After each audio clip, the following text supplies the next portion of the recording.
Have you ever wondered what $1 trillion actually looks like? Now, imagine 28 of them. That's the size of the United States economy today. It's a number so vast, it's almost meaningless. America has more billionaires, more global corporations, and more wealth than any other nation in history. But it wasn't always this way. Less than 250 years ago, it was just a scrappy collection of colonies on the edge of a wilderness. So how did this happen? Was it just dumb luck, sheer hard work? Or was there a secret recipe, a hidden formula that catapulted a new nation to become the world's undisputed economic superpower? The answer is far more shocking than you think. Let's rewind the clock. Before the factories, before the skyscrapers, before the dollar was king, there was the land. America, in many ways, won the geographic lottery. Think about it. It's a continental-sized nation with two gigantic oceans acting as the world's greatest moats, protecting it from the devastating wars that ravaged Europe and Asia for centuries. While other powers were spending their fortunes and their people on defense and reconstruction, America was building. And what a place to build! The American Midwest alone contains some of the most fertile agricultural land on the planet, a breadbasket that could not only feed its own growing population but the world. But growing food is one thing, moving it is another. And this is where America's second geographic cheat code comes in: its rivers. The Mississippi River system is the largest network of navigable waterways on Earth. It's like a natural superhighway, allowing goods to be transported from the deep interior to coastal ports for a fraction of the cost of land transport. This unlocked the continent's wealth in a way no other nation could replicate. Beneath the soil, the lottery winnings continued. Vast, easily accessible deposits of coal, iron, and later oil provided the raw fuel for an industrial firestorm. Geography didn't guarantee success, but it gave the United States a head start that was simply unparalleled in modern history.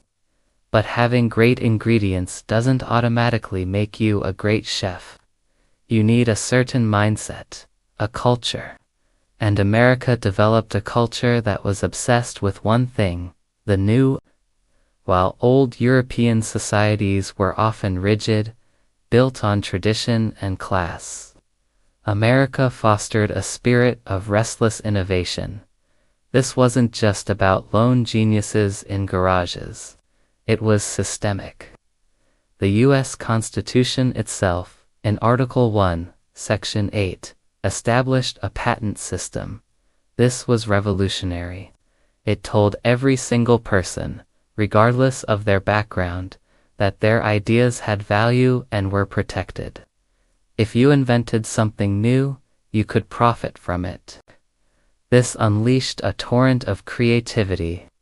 Eli Whitney's cotton gin in 1794 dramatically increased cotton production, unfortunately entrenching the institution of slavery, but also fueling the textile mills of the North and Great Britain.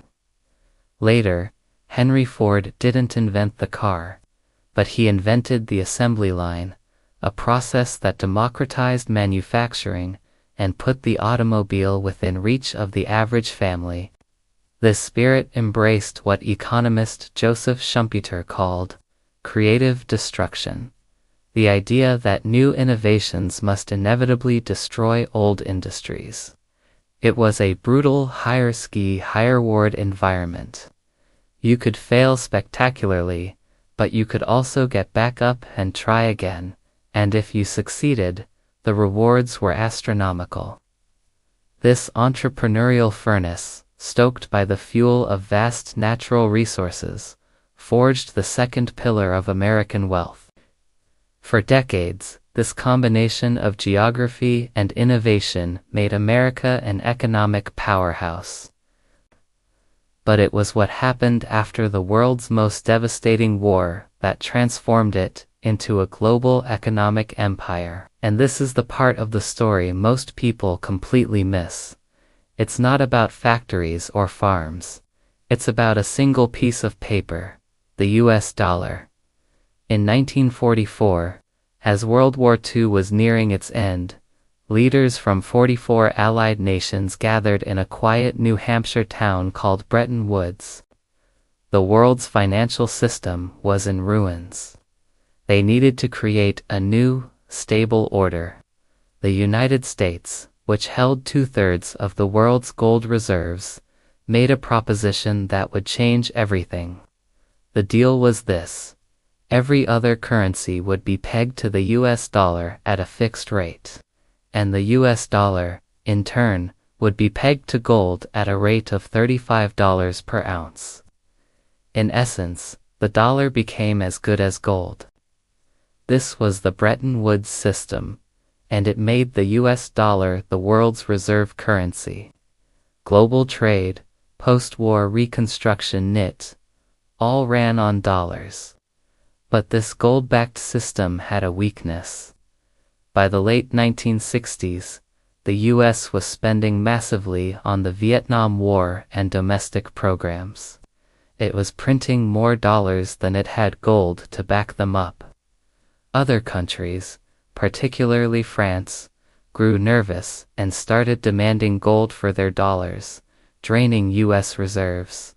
The system was on the verge of collapse.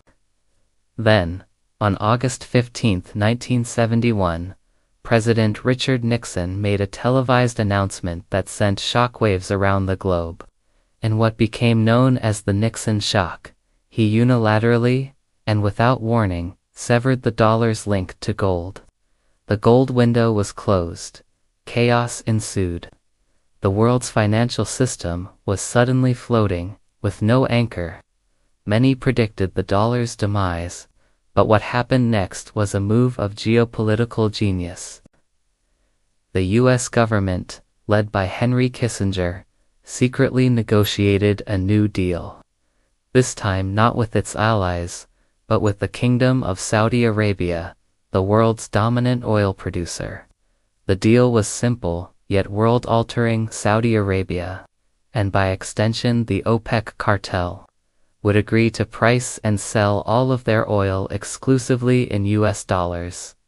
In return, the US would provide military protection and support. This was the birth of the petrodollar system. Suddenly, the dollar didn't need to be backed by gold. It was backed by oil, the lifeblood of the modern world. Every single country that needed to import oil, which is basically every country now, needed to acquire US dollars first. This created a massive, permanent, artificial global demand for American currency. It didn't matter if you were Japan buying oil from Iran or Germany buying from Venezuela. The transaction had to be in US dollars. This is the hidden key to America's modern economic dominance. It gave the US government an exorbitant privilege, because everyone needs dollars. The US can print money and run huge deficits to finance its military, its economy, and its standard of living in a way no other country can. It effectively exports its inflation to the rest of the world. The petrodollar system cemented the dollar not just as a reserve currency, but as the indispensable currency at the heart of the global energy market. So, when we ask how America became the richest country in history, the answer is a complex tapestry. Yes, it was blessed with incredible geography and abundant resources.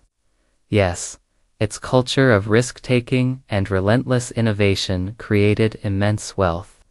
But the final critical piece of the puzzle, the one that secured its status as a true economic hyperpower, was a series of brilliant and audacious political and economic maneuvers that placed its currency at the absolute center of the global financial system. It wasn't just luck, and it wasn't just hard work. It was a masterclass in leveraging power to rewrite the rules of the global economy in its favor. Thank you so much for joining us on this deep dive. The story of our world is often hidden in plain sight, in the systems and decisions that secretly shape our lives. If you found this fascinating and want to uncover more stories like this, please hit that subscribe button and turn on notifications. We have so much more to explore together.